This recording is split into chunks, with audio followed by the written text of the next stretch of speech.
Kuya Jay, please itago mo na lang ako sa alias na Gems. May asawa na ako ngayon at isang anak. 7 taon na kaming mag-asawa at ang alam ng asawa ko, ang dating boyfriend ko ang nakauna sa akin. Pero hindi po totoo iyon dahil ang asawa ng tiyaising ko ang may gawa. Tawagin na lang natin siyang Tito Lito. Ayoko na sana itong alalahanin pa dahil alam ko noon, sobrang takot ko. Sa sobrang takot ko nga noon, hindi na ako lumalabas ng bahay at kapag nakikita ko si Tito Lito, kinakabahan na ako. Ganito iyon, Kuya Jay, tanda ko noon na may okasyon sa bahay namin sa probinsya. Kalapit lang namin ang bahay ni Natya Ising. Sila ay medyo nakakaangat sa buhay at sila rin ang tumutulong kay Papa kapag wala kaming pera.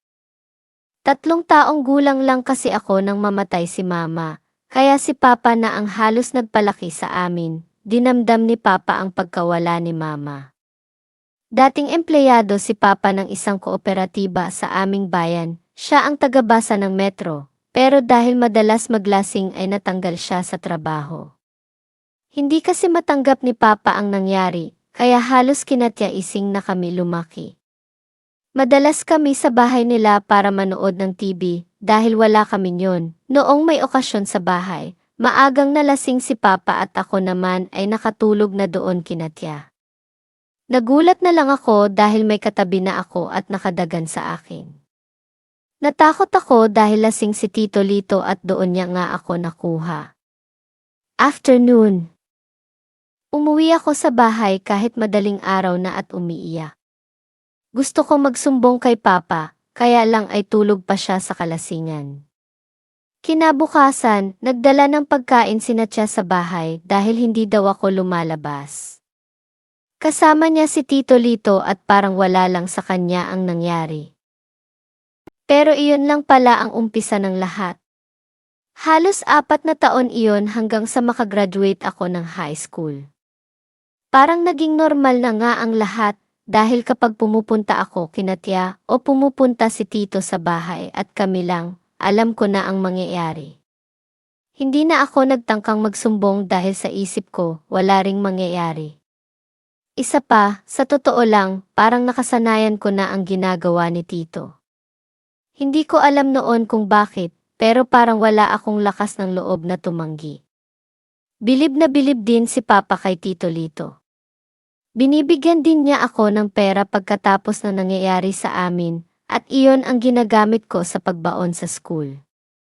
Laking pasalamat ko nang magpasya silang umalis sa aming bayan at lumipat sa Cebu dahil nakatapos na ang anak nila at may magandang trabaho na doon. Nakilala ko naman ang naging unang bise ko na si Dennis. Ang totoo, walang nangyari sa amin ni Dennis dahil masyado siyang relihiyoso. Nagkahiwalay kami nang umalis din siya at balita ko ay pumasok sa seminaryo. Kahit malayo na si Natya, nagpapadala pa rin sila ng pera kay Papa, lalo na kapag Pasko. Natuwa ako nang padalhan ako ni Tia ng cellphone na galing daw kay Tito Lito. Pinakausap pa ako para magpasalamat, kinausap ko naman ng saglit pero nandoon pa rin ang pagkailang ko, hanggang sa makilala ko si Miko, ang asawa ko ngayon. Bago kami nagsama, sinabi ko sa kanya na may nauna na sa akin. Mabait kasi si Miko at seryoso sa akin. Si Tia pa ang nagpadala ng pera para sa kasal namin sa Sibil dahil nabuntis na ako. Pero simula nang magsama kami ni Miko, hindi ko naranasan sa kanya yung nararamdaman ko kay Tito. Parang may kulang. Siguro dahil binata si Miko at wala ring karanasan kaya siguro ganoon. Pero kahit tumagal na kami, ganoon pa rin siya, iba pa rin yung kay Tito. Pero okay lang dahil pasalamat pa rin ako sa kanya dahil tinanggap niya ako. Noong 2021, namatay si Papa, hirap kami noon at si Tia pa rin ang naging sandalan namin. Simula noon, kami na ng asawa ko ang nagbabantay sa bahay ni Natya sa probinsya para hindi masira. Hanggang sa nagsabi si Tia na babalik na sila doon dahil magkakaedad na sila at gusto ang sariwang hangin. Muli akong kinabahan dahil makikita ko na naman si Tito. Pebrero 2023 nang bumalik sila. Nang makita ko si Tito Lito, parang nawala na ang takot ko. Matanda na siya, maputi na ang buhok, at wala na yung tikas niya noon. Naging maayos ang pakikisama ng asawa ko sa kanila. Gusto ni Tia na kami na ang makasama nila sa bahay kahit tagalinis lang.